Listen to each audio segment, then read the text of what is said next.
Masih bersama saya, Pandu Sabatin Sumarsono. Nah, jadi di sini kita akan mempelajari bagian selanjutnya dari sel mengenai komunikasi sel,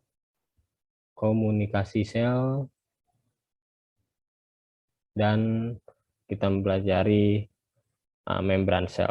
Oke, transport membran ya, membran transport atau transport membran. Oke, dua bahasan ini yang akan kita bahas ya.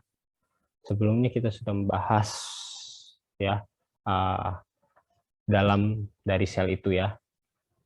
Sudah secara rinci kita bahas, kalian tinggal elaborasi lagi secara mendalam dari referensi-referensi yang kalian punya. Oke, komunikasi sel. Oke, komunikasi sel. Kenapa sih sel itu perlu berkomunikasi gitu? Ya, jadi bukan hanya manusia saja yang perlu berkomunikasi, sel juga perlu berkomunikasi. Nah, maka dari itu di sini terdapat nih materi komunikasi sel ya. Oke. Ya. Oke. Langsung saja ya kita masuk ke dalam materinya. Nah, di sini terdapat 4 jenis komunikasi sel yang akan dibahas. Yang pertama di sini namanya itu quorum sensing.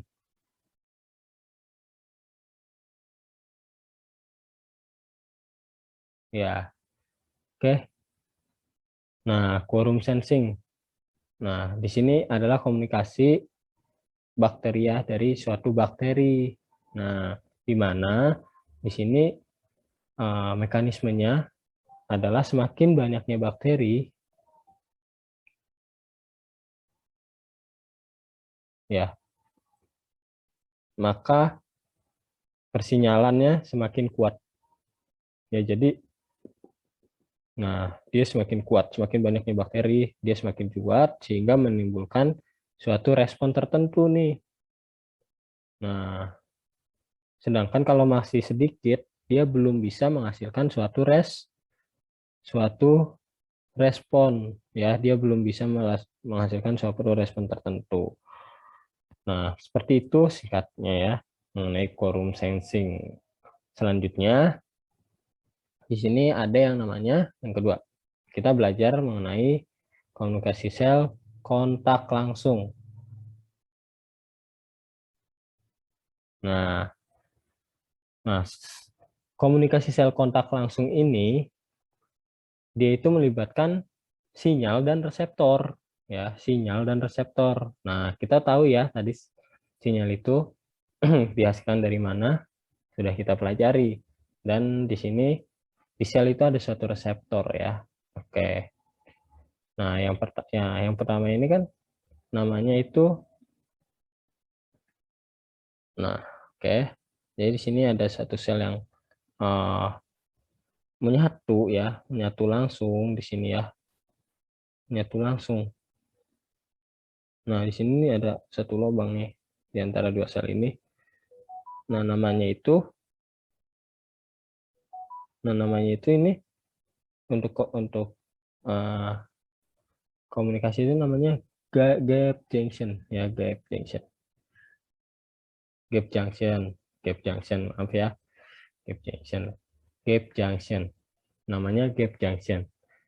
Oke, yang kedua di sini kontak langsungnya itu dia benar-benar yaitu melalui perantara reseptor ya. Di sini misalnya ada satu sel ya.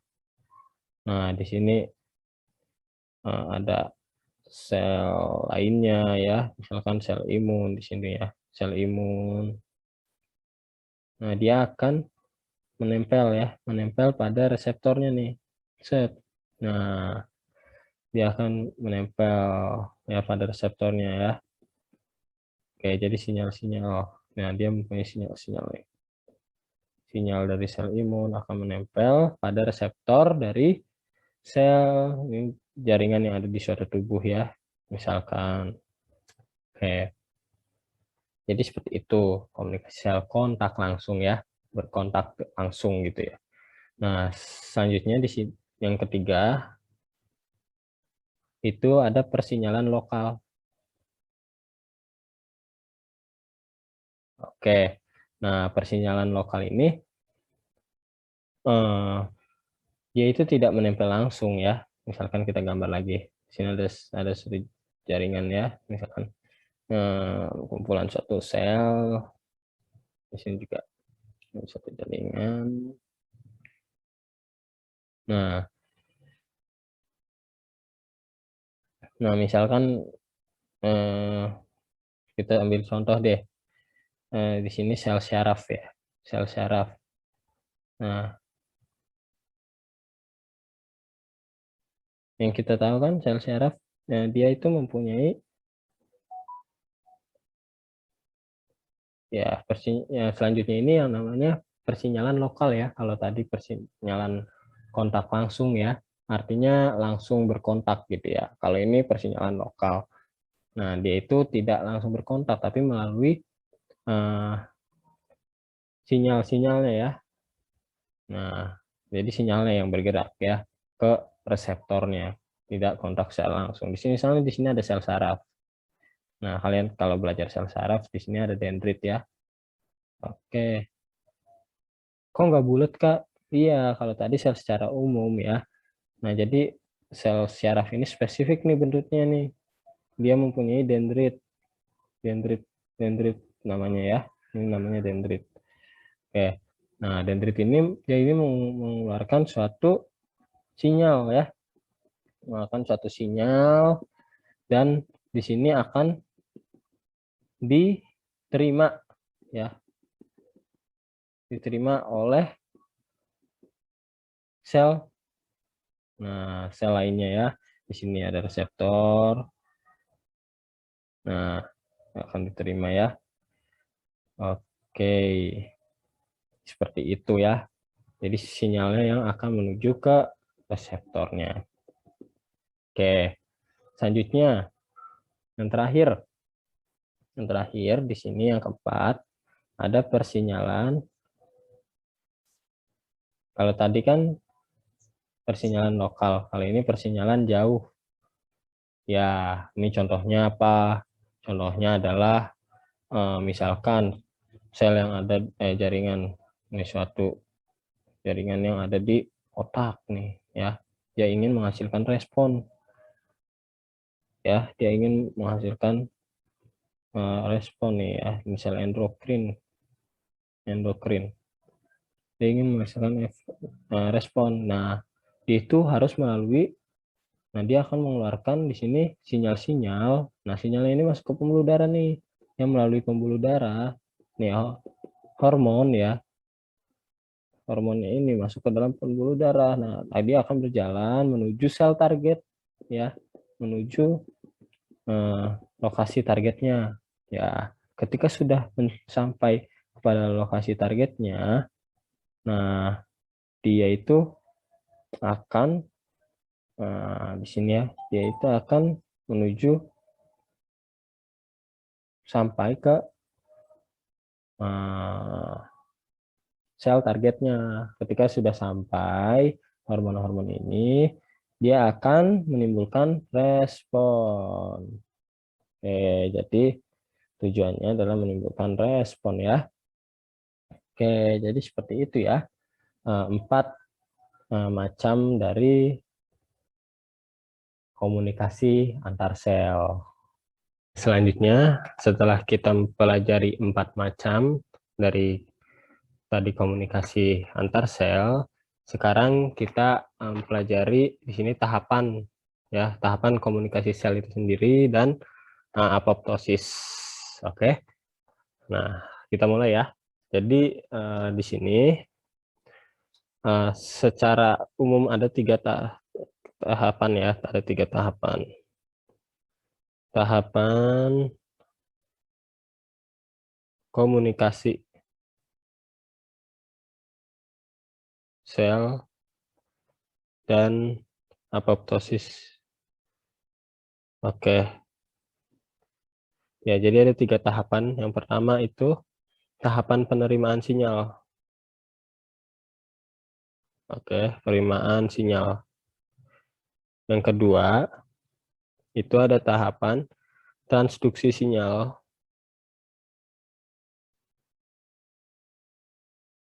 Yang ketiga, itu ada tahapan respon ya, tahap respon. Oke. Nah, tahapan komunikasi sel ini ada 3 ya. Ada 3 tahapan komunikasi sel. Oke, coba kita bahas satu-satu ya. Oke, jadi kita gambarin dulu nih. Coba kita gambarin sel ya. Misalkan ini sel, ini tadi reseptornya ya, reseptornya. Oke. Nah, jadi di sini ada 2 macam sel nih dalam komunikasi sel. Di sini ada 2. Ya, yang pertama, kalau di sini eh, senyawanya itu merupakan senyawa yang sangat kecil ya, sangat kecil, sangat kecil, kecil atau nonpolar ya, atau hidrofobik. Hidrofobik itu artinya tidak suka air ya. Itu dia dapat langsung masuk ke dalam sel ya, dapat langsung masuk ke dalam sel. Nah, dia nanti ada reseptornya tersendiri di dalam ya. Ini khusus apa? Khusus yang ini ya, yang senyawa kecil, nonpolar, dan hidrofobik. Ini yang ini. Ya, nanti dia masuk ke dalam sel, ya. Terus dia menempel pada reseptor. Nah, ini namanya fase penerimaan sinyal ya. Ingat tadi ada 3 ya. 1, fase apa? Di sini aja biar nggak bingung ya sambil digambarin. Penerimaan sinyal. Kedua, transduksi sinyal. Ketiga, respon. Ya. Nah, ini fase pertama nih ya, fase pertama diterima. Nah, terus setelah diterima oleh reseptor di dalam sel, intrasel, nah di sini akan ada transduksi sinyal nih. Nah, atau di sini transduksi sinyal nih penerusan sinyal ya. Jadi ketika menempel sinyal yang di situ reseptornya meneruskan sinyalnya ya, terjadi penerusan sinyal oleh reseptor, atau di sini bisa dibilang amplifikasi ya, atau perbesaran ya, amplifikasi. Diperbesar efeknya di dalam sel ya. Jadi di sini sinyalnya berjalan menuju mana? Menuju apa? Menuju nukleus. Nah, ini fase 2 ya, transduksi sinyal di sini fase 2.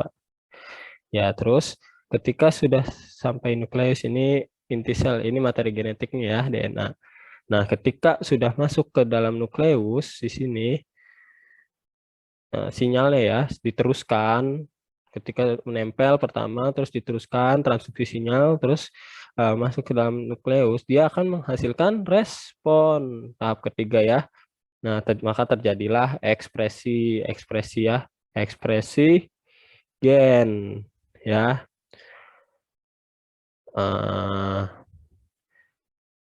Nah, terus yang ini apa nih Kak? Yang satunya nih. Oke, kalau yang ini untuk senyawa yang besar. Senyawa yang besar, terus juga polar atau hidrofilik. Kalau tadi fobik tidak suka, hidro itu air. Jadi tidak suka air. Kalau filik itu suka hidro air, makanya ada akar kata pedofil. Nah, itu fil itu suka, pedo itu anak. Jadi di situ kita bisa dilihat dari akar katanya ya, dalam mengartikan suatu nama. Nama suatu, ya, di sini hidrofilik, jadi suka air. Nah, ini gimana mekanismenya kalau yang hidrofilik? Nah, ini kita kotakin. Ini untuk yang ini ya. Ya, untuk yang ini. Oke. Jadi pertama di sini ada sinyal ya, ada sinyalnya nih. Ya, sinyalnya nih. Nah, dia karena dia tidak larut lemak ya. Nah, dia maka tidak bisa menembus membran langsung. Dia harus menempel dulu ke reseptor. Nah, maka dari itu setelah menempel di reseptor, nah dia ada di sini akan terjadi transduksi sinyal ya. Nah, sama prosesnya. Tapi bedanya ini reseptornya di luar karena dia polar ya, sinyalnya hidrofilik juga. Jadi tidak bisa langsung menembus ke membran selnya. Nah, di sini kan ada nukleus ya. Nah, sama di sini. Ketika diteruskan ya, diteruskan. Nah, di sini ada nukleus hingga masuk ke nukleus dan menghasilkan respon ya, menghasilkan respon. Nah, ekspresi gen. Oke, jadi secara umum seperti itu ya, tahapan komunikasi sel. Oke, kita lanjut ya ke materi yang selanjutnya yaitu apoptosis. Oke, apoptosis. Apa tuh apoptosis? Oke, jadi apoptosis adalah kematian sel terprogram. Ya, jadi eh, apoptosis merupakan mekanisme khusus ya, mekanisme khusus yang memang dimiliki suatu sel. Nah, kenapa sih? Ya ini pada normalnya apoptosis ini untuk memperbaiki sel-sel yang sudah rusak ya, memperbaiki sel-sel yang sel yang rusak atau yang memang masa hidup selnya itu sudah habis ya. Masa hidupnya sudah habis ya, lifetime-nya is done ya, lifetime is done. Oke.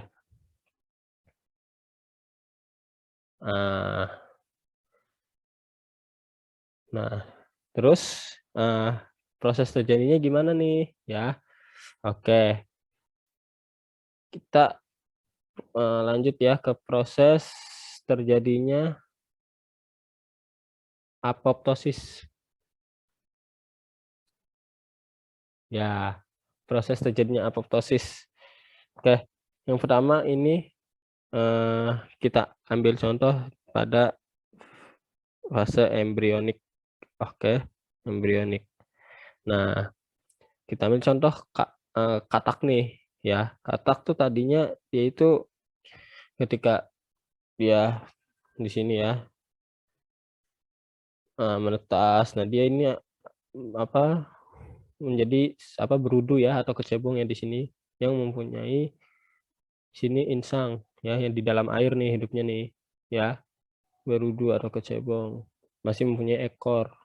Nah, lalu dia bertambah besar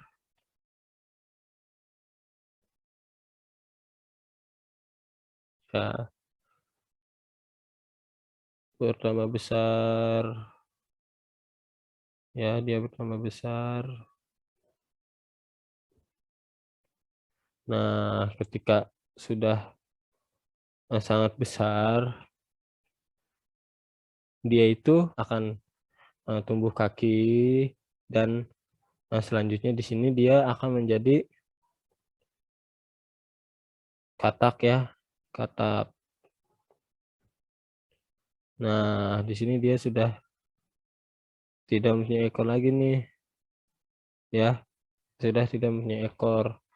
Nah, ini terjadi proses apoptosis nih, ya, proses apoptosis. Ya, ingat tadi kenapa terjadi proses apoptosis? Apoptosis yang karena lifetime-nya is down, ya, atau masa hidupnya telah habis, atau selnya itu rusak. Oke.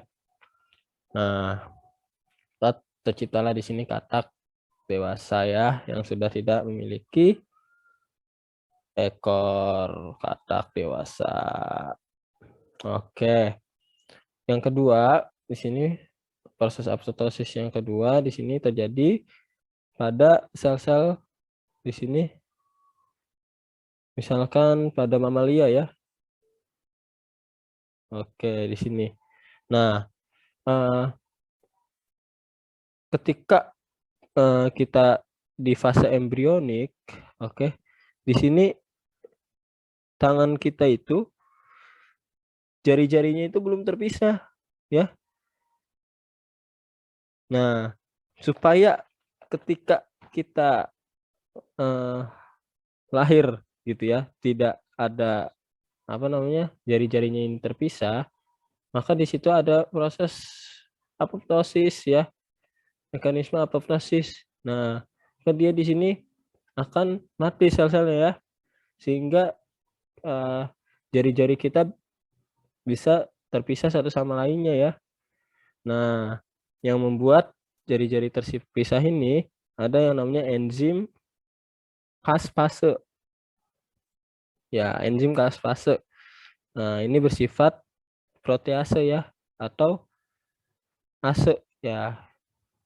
Ini mencerna protein, ya, sehingga sel-selnya ini mati, maka terjadilah tangan kita yang terpisah satu sama lainnya, gitu. Oke.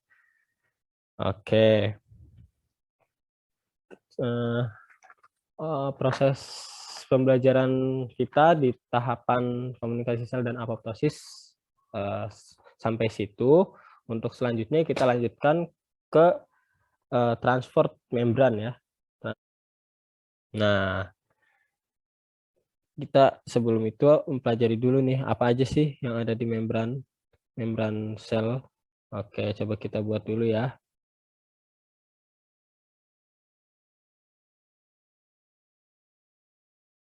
Oke, jadi di sini udah selesai gambar, ya. Di sini yang pertama dia ada fosfolipid. Nah, fosfolipid ini yang kakak kotakin merah, ya. Kakak kotakin merah ini namanya fosfolipid. Oke. Nah, ini ada dua lapis, oke. Ini lapis pertama, lapis kedua, ya. Nah, maka dari itu ini disebut fosfolipid bilayer, oke.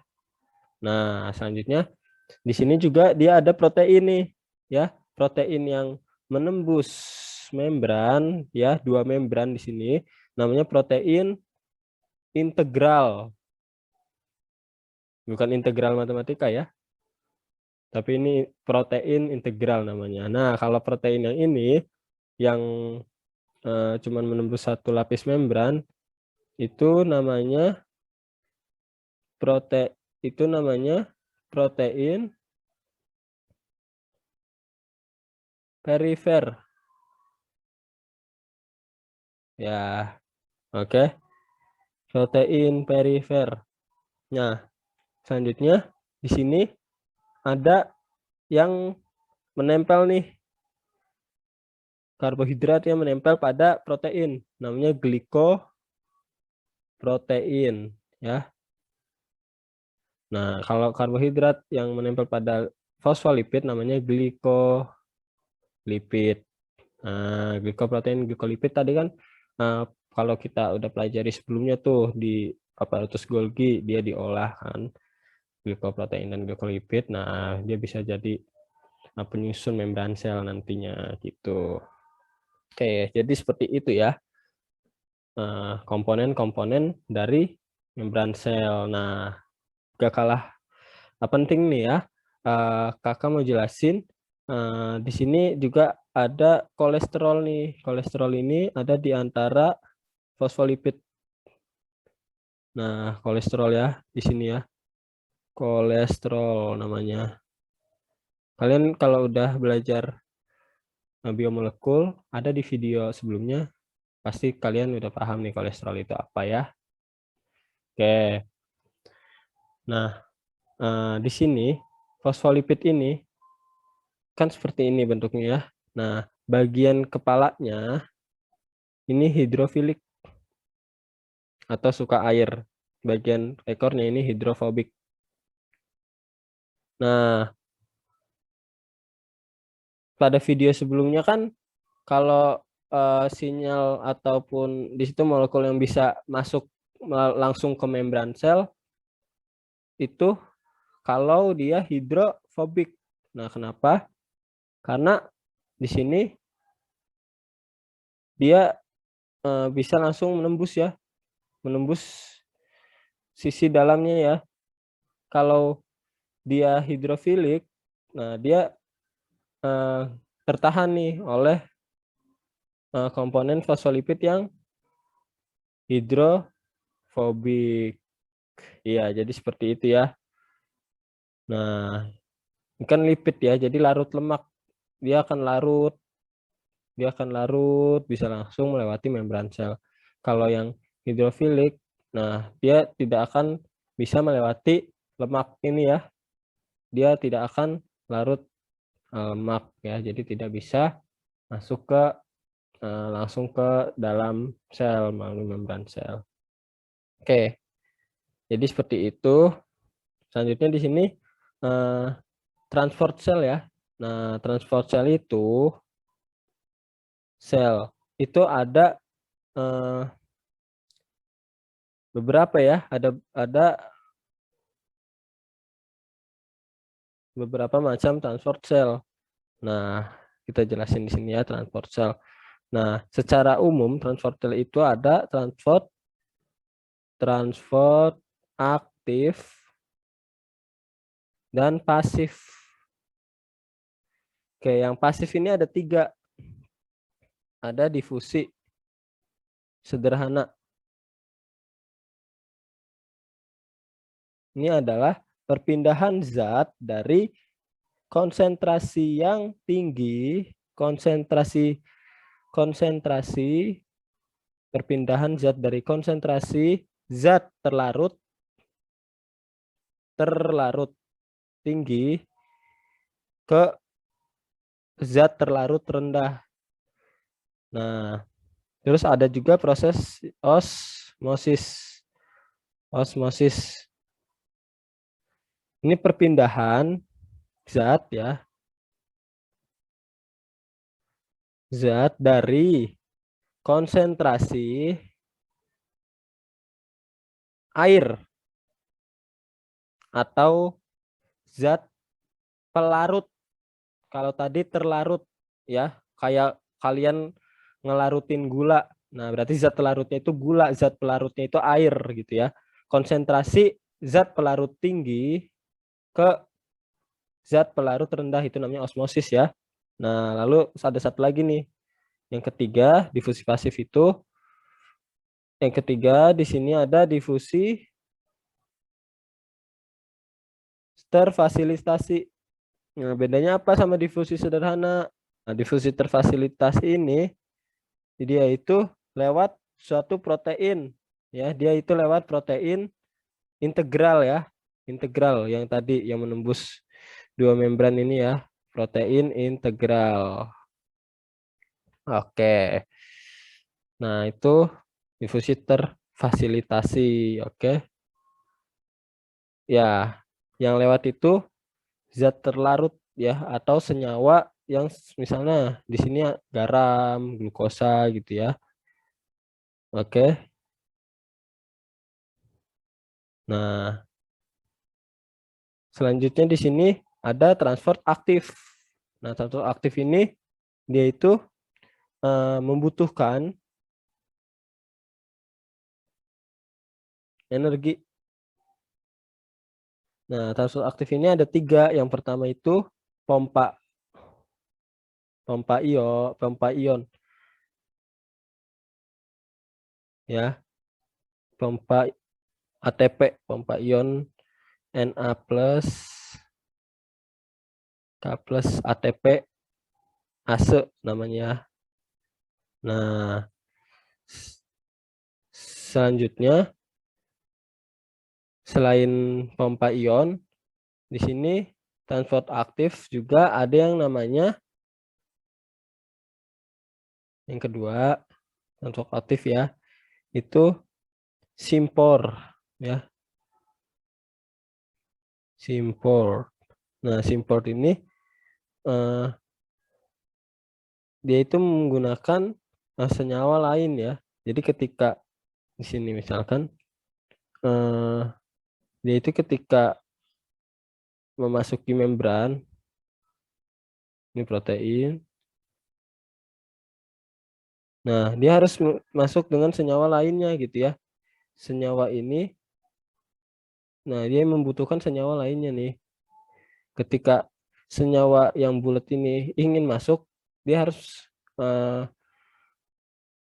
senyawa kotak ini harus masuk. Ketika senyawa kotak ini masuk, maka senyawa bulat ini akan masuk bersamaan ya. Oke. Selanjutnya juga co-transport. Nah, yang ketiga ya, co-transport. Co-transport. Nah, kalau co-transport ini dia itu berlawanan malah ya. Kalau yang tadi harus masuk bersamaan, kalau kalau ini protein ya, protein di membran sel. Kalau ini dua-duanya masuk, kalau co-transport ini harus ada senyawa yang masuk dan keluar ya. Ya, gitu. Jadi kalau eh, ada senyawa yang masuk, yang mau keluar harus ada senyawa yang masuk. Oke, begitu ya. Kalau ada senyawa yang mau keluar harus ada senyawa yang masuk gitu. Jadi berlawanan gitu. Selanjutnya di sini selain tadi kita belajar transfer aktif, pasif. Yang terakhir di sini ada transfer massal ya. Nah, di sini ada endositosis dan eksositosis. Endositosis dan eksositosis. Nah, ini contoh yang ini apa melibatkan vesikula ya, atau di situ nanti membran selnya akan misalkan di sini ini suatu membran sel, ketika itu ada satu zat ya yang mendekati sel, misalnya ini ada satu bakteri. Nah, maka membran ini akan membentuk vesikula ya, akan menjadi cekung, membentuk vesikula sehingga bakteri ini bisa masuk ke dalam, ini endositosis ya. Nah, sehingga selnya ini masuk ke dalam ya. Oke. Ya, sehingga masuk ke dalam, bakterinya yang dari luar masuk ke dalam. Oke. Kalau eksositosis kebalikannya ya, dari dalam keluar, oke. Dari dalam di situ, lalu di sini ada satu senyawa di dalam, lalu di situ membran selnya membentuk vesikula ya, lalu di sini masuk zatnya, lalu setelah itu di sini ya, kita lanjutkan di sini, setelah itu ya selnya jadi ada di luar, keluar ya, itu eksositosis ya. Jadi segitu aja ya materi sel, mulai dari awal sampai sesi terakhir ini mengenai transport sel.